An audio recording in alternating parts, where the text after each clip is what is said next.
প্রবাসীরা ভোট দেবেন এবার।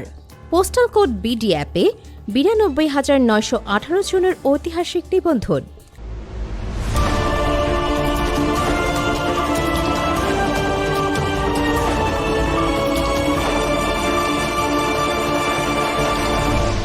Channel CB. স্বাগতম সিবি নিউজে। একটি ঐতিহাসিক খবর দিয়ে শুরু করছি।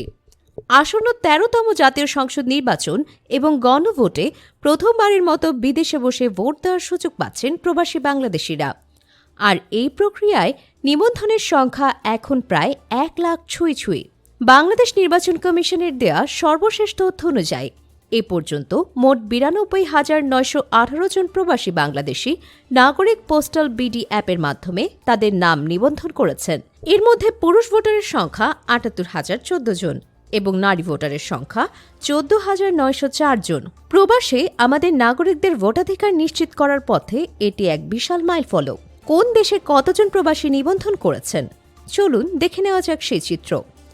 যুক্তরাষ্ট্রে ১৭,৬৩৭ জন, দক্ষিণ কোরিয়ায় ৯,৩১৯ জন, কানাডায় ৮,৩৬৪ জন, অস্ট্রেলিয়ায় ৭,২৭৩ জন, সিঙ্গাপুরে ৬,৯৩৯ জন, জাপানে ৬,৭৪৩ জন, যুক্তরাজ্যে ৫,৭৫৪ জন, দক্ষিণ আফ্রিকায় ৪,৬৯৬ জন এবং ইতালিতে ৪,০২৩ জন।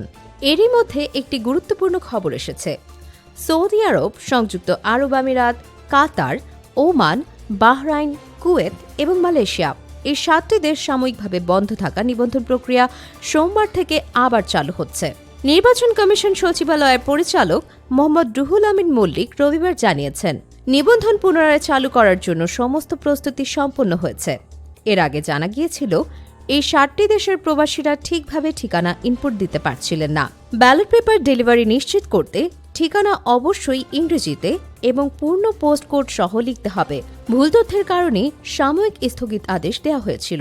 ইসি জানিয়েছে, বিশ্বের যে কোনো প্রান্ত থেকে আগামী ১৮ ডিসেম্বর রাত ১১:৫৯ পর্যন্ত প্রবাসীরা অ্যাপের মাধ্যমে নিবন্ধন করতে পারবেন। ইসি সচিব আক্তার আহমেদ এই উদ্যোগকে দেশের ইতিহাসে এক গুরুত্বপূর্ণ পদক্ষেপ হিসেবে অভিহিত করেছেন। কিভাবে নিবন্ধন করবেন?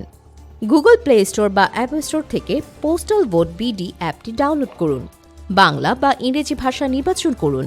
সঠিক ঠিকানা দেওয়া আবশ্যক, কারণ ডাকযোগে ব্যালট পেপার বিদেশে আপনার ঠিকানায় পৌঁছানো হবে। প্রয়োজনে বন্ধু, আত্মীয় বা পরিচিত কোনো প্রতিষ্ঠানের ঠিকানা ব্যবহার করতে বলা হয়েছে। ভোট দেওয়ার জন্য অবশ্যই আপনি যে দেশে আছেন সেই দেশের মোবাইল নম্বর ব্যবহার করতে হবে। শুধুমাত্র প্রবাসীরাই নয়, আইনি হেফাজতে থাকা ভোটার এবং নিজ নির্বাচনী এলাকার বাইরে থাকা সরকারি কর্মচারীদের জন্য ইন কান্ট্রি পোস্টাল ভোটিং ব্যবস্থা চালু করা হয়েছে, যা প্রায় ১০ লাখ ভোটারকে সুবিধা দিবে। এই ছিল প্রবাসী ভোটারদের নিয়ে সর্বশেষ তথ্য। আপনার ভোটাধিকার প্রয়োগের সুযোগ কাজে লাগান। এই গুরুত্বপূর্ণ খবরটি আপনার পরিচিত সকল প্রবাসীর সাথে শেয়ার করুন। প্রতিদিন গুরুত্বপূর্ণ আপডেটের জন্য আমাদের চ্যানেলটি অবশ্যই সাবস্ক্রাইব করুন। Subscribe now for daily news and updates.